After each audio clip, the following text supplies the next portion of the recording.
Se dice que Beren y Lúthien volvieron a las tierras septentrionales de la Tierra Media y moraron allí juntos por un tiempo, como hombre y mujer, y adoptaron nuevamente la forma mortal que habían tenido en Doriath.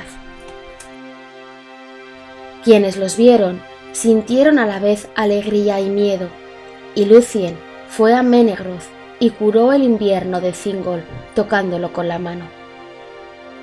Pero Melian le miró los ojos y leyó el destino que tenía allí escrito, porque sabía que una separación más allá del fin del mundo se interponía entre ellas, y no hubo dolor de pérdida más hondo que el dolor de Melian la Maya en aquel momento. Entonces Beren y Lúthien se marcharon solos sin temor a pasar hambre o sed, y fueron más allá del río Gelion a Osirian, y vivieron allí en Tol Galen, la Isla Verde, en medio de Ladurand, hasta que no hubo más noticias acerca de ellos.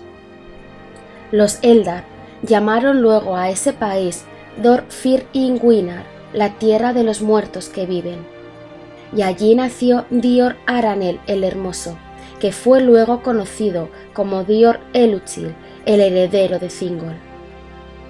Ningún hombre mortal volvió a hablar con Beren, hijo de Barahir, y nadie vio a Beren o a Lúthien abandonar el mundo, ni supo dónde reposaron por última vez. En aquellos días se animó el corazón de Maedhros, hijo de Fëanor, al advertir que Morgoth no era inatacable, porque los hechos de Beren y Lúthien se cantaron en muchos cantos por toda Beleriand. Sin embargo, Morgoth los destruiría a todos, uno por uno, si no llegaban a unirse otra vez en una nueva alianza y un consejo común. Y Maedhros puso en marcha los planes con los que se acrecentaría la fortuna de los Eldar, y que hoy se conocen como la Unión de Maedhros. Pero el juramento de Fëanor y las malas acciones que había obrado dañaron los designios de Maedhros, y no tuvo toda la ayuda esperada. Orodreth no se marcharía por indicación de hijo alguno de Fëanor, a causa de la conducta de Celegor y Curufin, y los elfos de Nargothrond confiaban todavía en poder defender la fortaleza oculta por medio del secreto y el ocultamiento. Desde allí acudió tan solo una pequeña compañía que seguía a Windor, hijo de Gwilym, un príncipe muy valiente, y en contra de la voluntad de Orodreth fue a la guerra del norte, porque lamentaba la pérdida de su hermano Gelmir en la Dagor Bragollach. Adoptaron la insignia de la casa de Fingolfin y marcharon tras los estandartes de Fingon, y nunca regresaron, salvo uno. De Doriath tuvieron escasa ayuda, porque Maedhros y sus hermanos, obligados por el juramento, habían enviado mensajeros con altivas palabras, exigiendo a Thingol la entrega del Silmaril o la enemistad. Melian aconsejó ceder, pero las palabras de los hijos de Fëanor eran orgullosas y amenazantes, y Thingol se enfadó mucho pensando en la angustia de Lúthien y en la sangre de Beren con que la joya había sido ganada, a pesar de la malicia de Celegor y Curufin. Y toda vez que contemplaba el Silmaril, mayor deseo tenía de guardarlo para siempre, porque tal era el poder de la joya. Por tanto, despidió a los mensajeros con palabras de desprecio. Maedhros no dio respuesta, porque por entonces había empezado a concebir la alianza y la unión de los elfos. Pero Celegor y Curufin juraron abiertamente dar muerte a Thingol y destruir a su pueblo si volvían victoriosos de la guerra, y la joya no les era devuelta de buen grado. Entonces Thingol fortificó las fronteras del reino, y no acudió a la guerra, como tampoco ningún otro de Doriath, salvo Mablung y Beleg, que no estaban dispuestos a no participar en estos grandes hechos. A ellos Thingol los autorizó a ir, con tal de que no sirvieran a los hijos de Fëanor, y ellos se unieron a la hueste de Fingon. Pero Maedhros tuvo la ayuda de los Naugrim, tanto en huestes como en el suministro de armamentos. Y las herrerías de Nogroth y de Belegos estuvieron muy ocupadas en esos días. Y él reunió otra vez a todos los hermanos y a todas las gentes dispuestas a seguirlo. Y a los hombres de Bor y de Ulfan se les dio instrucción militar, y éstos convocaron aún a más miembros de los hermanos del Este. Además, en el oeste, Fingon, siempre amigo de Maedhros, pidió consejo en Himrim, y en Hithlum los Noldor y los hombres de la casa de Hador se prepararon para la guerra. En el bosque de Brethil, Halmir, señor del pueblo de Haleth, reunió a sus hombres y les ordenó que afilaran las hachas. Pero Halmir murió antes de que la guerra comenzase, y su hijo Haldir gobernó a esa gente. Y también a Gondolin llegaron las nuevas, a Turgon, el rey escondido. Pero Maedhros se arriesgó demasiado pronto, antes de que los planes estuvieran completos, y aunque los orcos fueron expulsados de todas las regiones septentrionales de Beleriand, y Dorthonion fue liberada por un tiempo, Morgoth quedó advertido del levantamiento de los Eldar y de los amigos de los elfos, y se preparó. Y envió entre ellos a muchos espías y traidores, cosa que le era más fácil ahora, pues los hombres desleales que le servían en secreto estaban aún bien enterados de lo que pensaban los hijos de Fëanor. Por fin Maedhros, después de haber reunido todas las fuerzas de elfos y hombres y enanos que le fue posible, decidió atacar Ambath desde el este y el oeste, y se propuso marchar con estandartes desplegados sobre Anfauglith. Pero cuando consiguiera hacer salir, como esperaba, a los ejércitos de Morgoth, Fingon avanzaría por los pasos de Hithlum. De este modo, pensaban atrapar a la fuerza de Morgoth entre el yunque y el martillo y aniquilarla. Y la señal para hacerlo sería la luz de un fanal en Dorthonion. El día señalado, una mañana de pleno verano, las trompetas de los Eldar saludaron la salida del sol, y en el este se izó el estandarte de los hijos de Fëanor, y en el oeste el estandarte de Fingon, rey supremo de los Noldor. Entonces Fingon miró desde los muros de Eithel Sirion, y el ejército estaba en orden de batalla en los valles y los bosques al este de Ereth Wethrim, perfectamente oculto a los ojos del enemigo, aunque él sabía que era muy numeroso. Porque allí se habían reunido todos los Noldor de Hithlum, junto con los elfos de las Falas y la compañía de Windor venida de Nagorthron, y había también una gran fuerza de hombres. A la derecha estaban las huestes de Dor Lomin y todo el valor de Hurin y de su hermano Huor, y a ellos se había sumado Haldir de Brethil con muchos hombres de los bosques. Entonces Fingon miró hacia Zangorodrim, y había una nube oscura alrededor, y un humo negro ascendía. Y supo que la ira de Morgoth había despertado, y que él había aceptado el reto. Una sombra de duda cubrió el corazón de Fingon, y miró hacia el este, intentando ver con vista élfica el polvo de Anfauglith que se levantaba bajo las huestes de Maedhros. No sabía que la marcha de Maedhros había sido impedida por la astucia de Uldor el maldecido, que lo engañó con falsas advertencias del ataque desde Ambanth.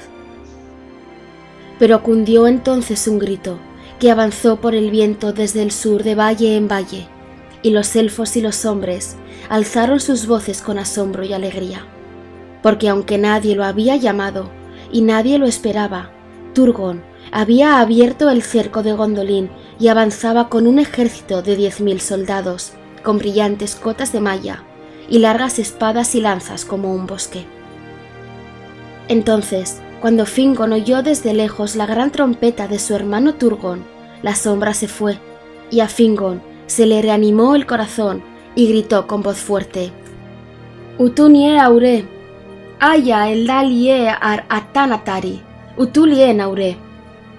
El día ha llegado, mirad, pueblo de los elfos y padres de los hombres, el día ha llegado. Y todos los que oyeron el eco de su poderosa voz en las colinas, respondieron gritando: «Auta il lome, ya la noche ha pasado».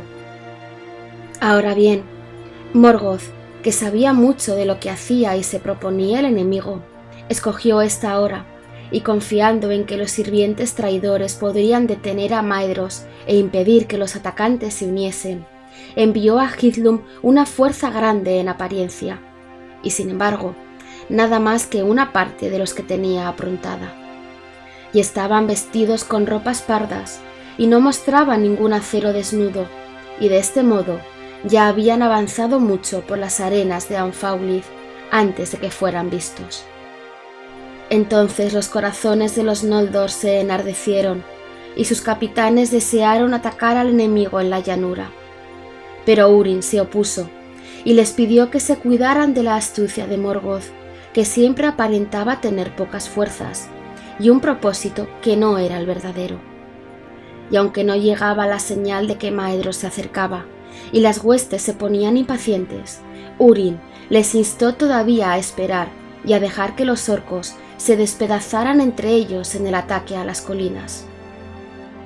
Pero al capitán de Morgoth en el oeste se le había ordenado que hiciese salir prontamente a Fingon de las colinas por cualquier medio.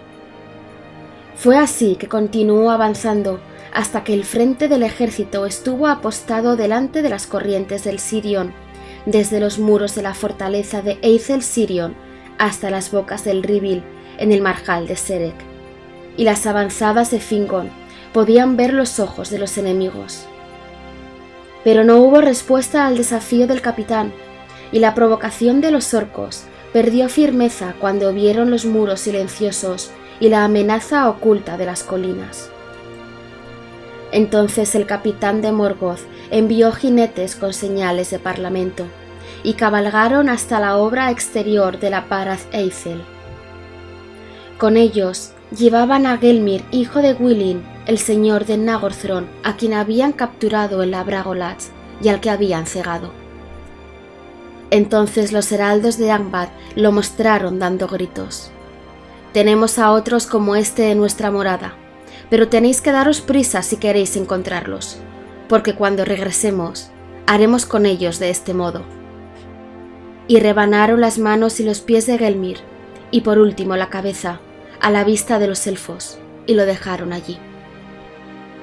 La mala fortuna quiso que allí en los baluartes estuviese Windor de Nagorthron, el hermano de Gelmir, y la ira se le encendió en locura, y montó a caballo de un salto, y muchos jinetes lo acompañaron, y persiguieron a los heraldos y los mataron, y se internaron profundamente en el cuerpo principal del ejército.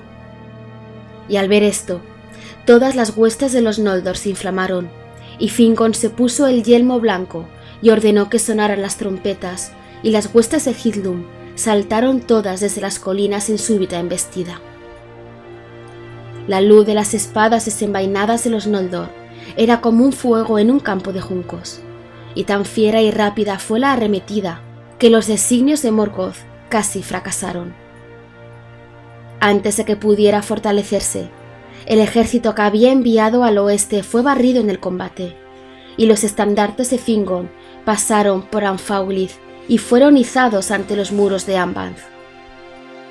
Siempre al frente de la batalla iban Windor y los elfos de Nagorthron, y ni siquiera ahora pudieron ser contenidos, e irrumpieron a través de los portales y mataron a los guardianes en las mismas escaleras de Angband, y Morgoth tembló en su trono profundo cuando oyó los golpes en las puertas.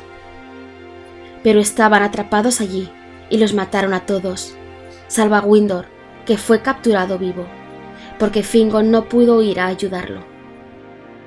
Por muchas puertas secretas en Zangorodrim, Morgoth había hecho salir al grueso de sus ejércitos que mantenía ocultos, y Fingon fue rechazado de los muros con grandes pérdidas.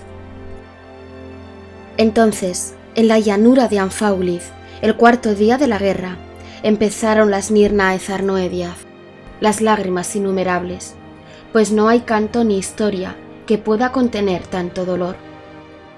El ejército de Fingon se retiró por las arenas, y Haldir, señor de los Haladin, fue muerto en la retaguardia.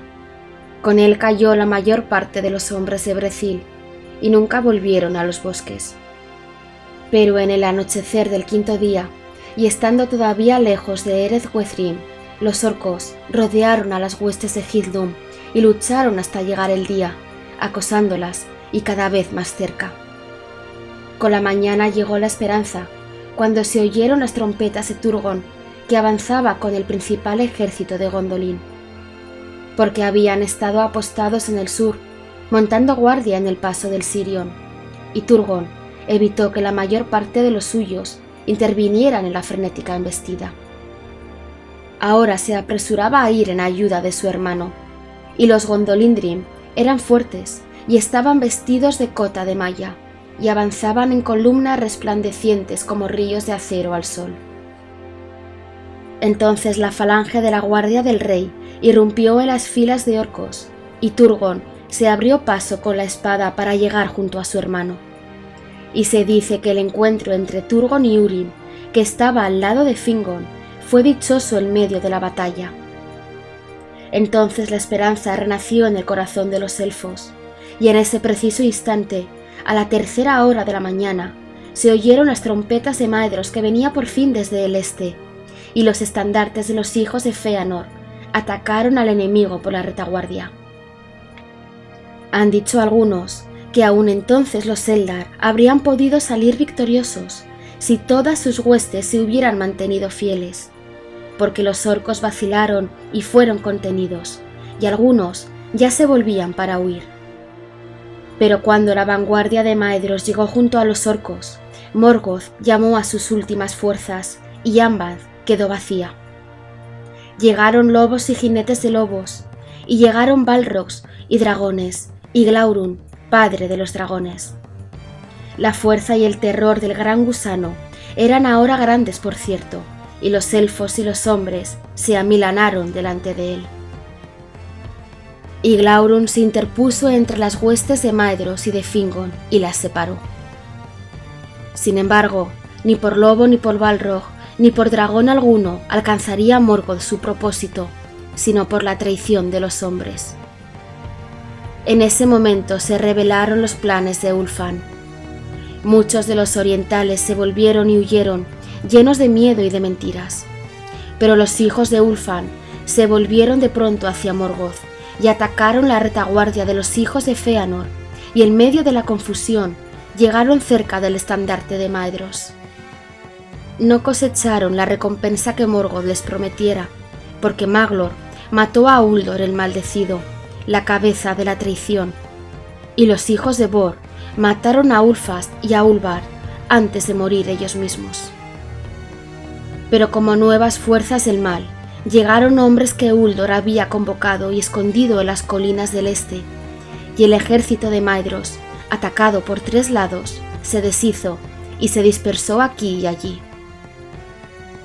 Empero, el destino salvó a los hijos de Fëanor, pues aunque todos fueron heridos, no murió ninguno, porque se unieron y rodeados del resto de los Noldor y los Naugrim, se abrieron paso fuera de la batalla y escaparon lejos, hacia el monte Dolmeth en el este. La última de las fuerzas orientales que se mantuvo firme fue el ejército de enanos de Belegost, y así ganaron renombre, porque los Naugrim resistían el fuego con más osadía que los hombres o los elfos, y además tenían por costumbre en las batallas llevar grandes máscaras de espantosa apariencia, y les fueron de provecho frente a los dragones. Y si no hubiera sido por ellos, Glaurung y su prole habrían quemado a todos los que quedaban de los Noldor. Pero los Naugrim hicieron un círculo alrededor del dragón cuando se les echó encima, y ni siquiera la poderosa armadura les sirvió contra los golpes de las grandes hachas. Y cuando se volvió y furioso derribó a Azaghal, señor de Belegos, y se precipitó sobre él, Azaghal hizo un último esfuerzo y le hundió un cuchillo en el vientre, infligiéndole tal herida que Glaurung escapó del campo, y las bestias de Angband lo siguieron turbadas.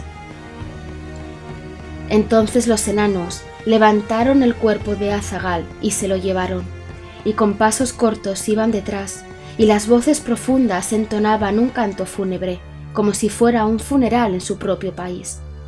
Y ya no hicieron caso de sus enemigos, y ninguno se atrevió a molestarlos.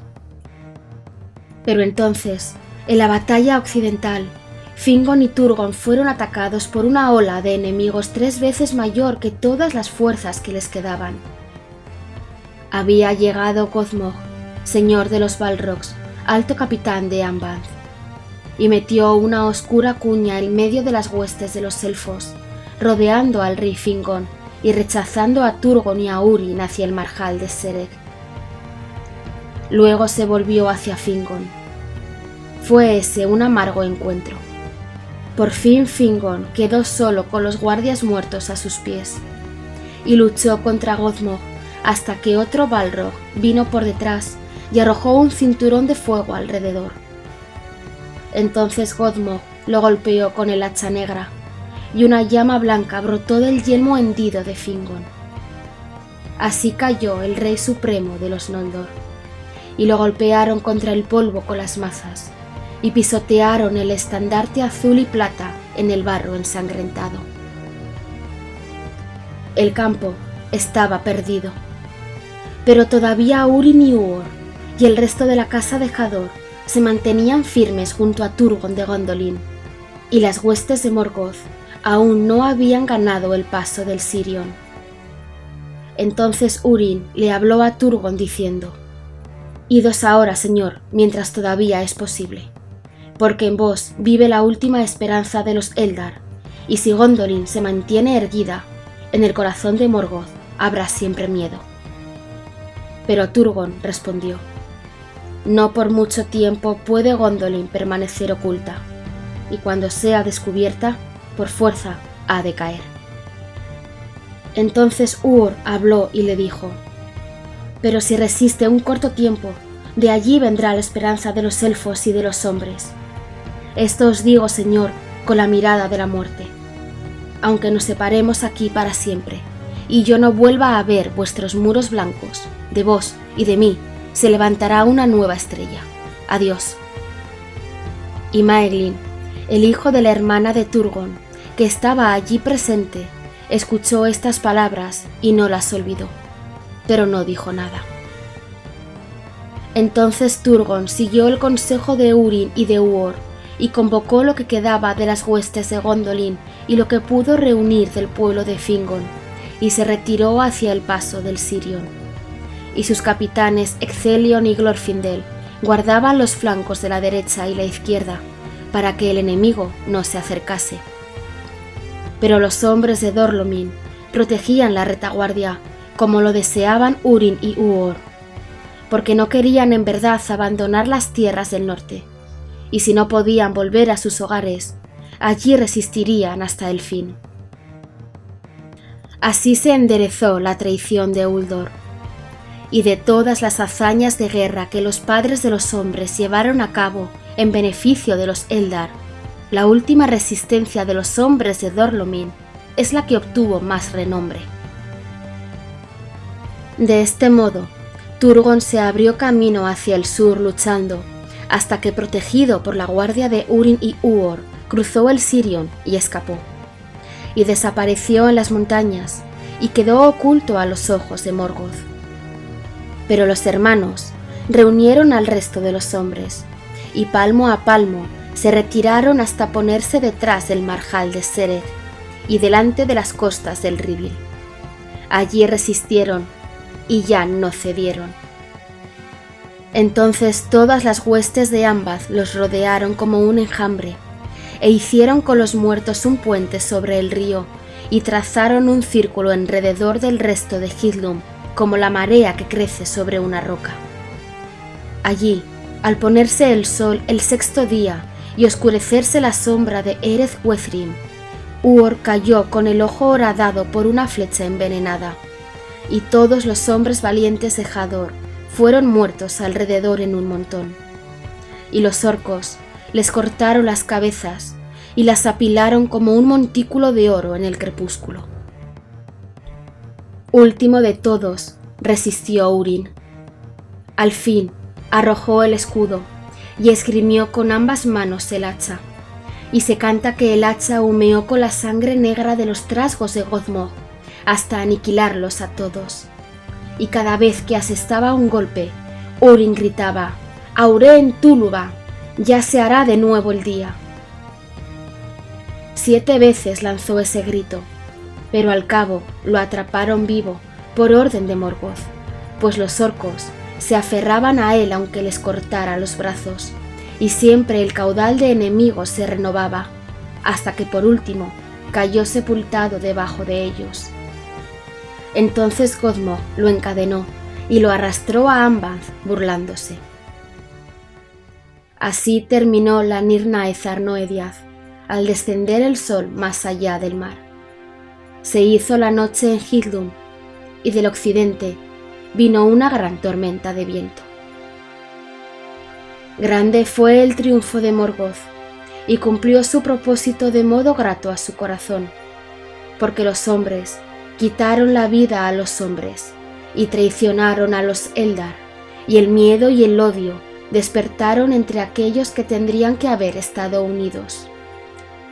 Desde ese día los elfos se mantuvieron apartados de los hombres, excepto las 3 casas de los Edain.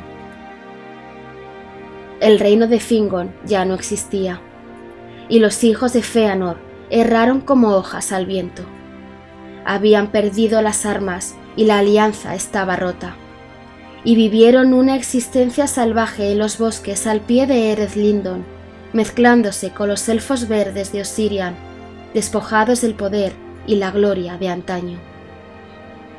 En Brethil, unos pocos de los Haladin vivían todavía en la protección de los bosques, y Handir, hijo de Haldir, era el señor. Pero de las huestes de Fingon, nadie volvió nunca a Hithlum, ni tampoco ninguno de los hombres de la casa de Hador, ni hubo nuevas de la batalla ni de la suerte corrida por sus señores. Pero Morgoth envió allí a los orientales que lo habían servido, negándoles las ricas tierras que ellos codiciaban, y los encerró en Hithlum, y les prohibió abandonarla. Esa fue la recompensa que les dio por haber traicionado a Maedhros: saquear y vejar a los ancianos y las mujeres y los niños del pueblo de Hador. El resto de los Eldar de Hithlum fue trasladado a las minas del norte, y trabajaron allí como esclavos, salvo los que pudieron evitarlo y escaparon a las tierras salvajes y las montañas. Los orcos y los lobos erraban sin traba por todo el norte y avanzaban cada vez más hacia el sur, hacia Beleriand, aún hasta Nan Tathren, la tierra de los sauces y los límites de Osirian, y nadie estaba a salvo en los campos ni en las tierras salvajes. Doriath no había caído, por cierto, y los recintos en Nagorthron estaban escondidos, pero Morgoth les prestaba poca atención, fuera porque supiera poco de ellos o porque aún no les había llegado la hora en los oscuros designios de su propia malicia. Muchos huyeron a los puertos y buscaron refugio tras los muros de Círdan, y los marineros recorrían las costas de arriba a abajo y acosaban al enemigo en rápidos desembarcos. Pero al año siguiente, antes de que llegara el invierno, Morgoth envió grandes fuerzas sobre Hithlum y Nebras, y descendieron por los ríos Brython y Nenin, y asolaron todas las falas, y sitiaron los muros de Brythonbar y Eglares. Llevaban consigo herreros y mineros y hacedores de fuego, e instalaron grandes maquinarias, y con bravura, aunque se les opuso resistencia, quebrantaron por fin los muros.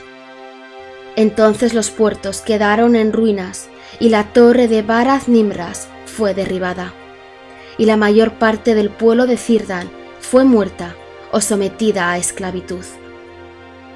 Pero algunos escaparon por mar en barcos, y entre ellos estaba Ereinion Gil-galad, el hijo de Fingon, a quien su padre había enviado a los puertos después de la Dagor Bragollach.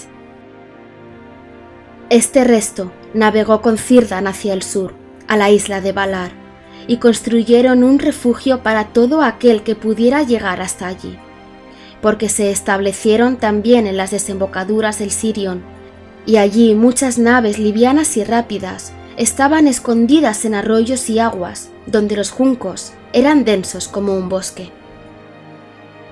Y cuando Turgon supo de esto, envió de nuevo mensajeros a las desembocaduras del Sirion y pidió la ayuda de Círdan, el carpintero de barcos. A pedido de Turgon, Círdan construyó 7 rápidos barcos y navegaron hacia el occidente. Pero no hubo nunca noticias de ellos en Valar, salvo de uno, y fue la última.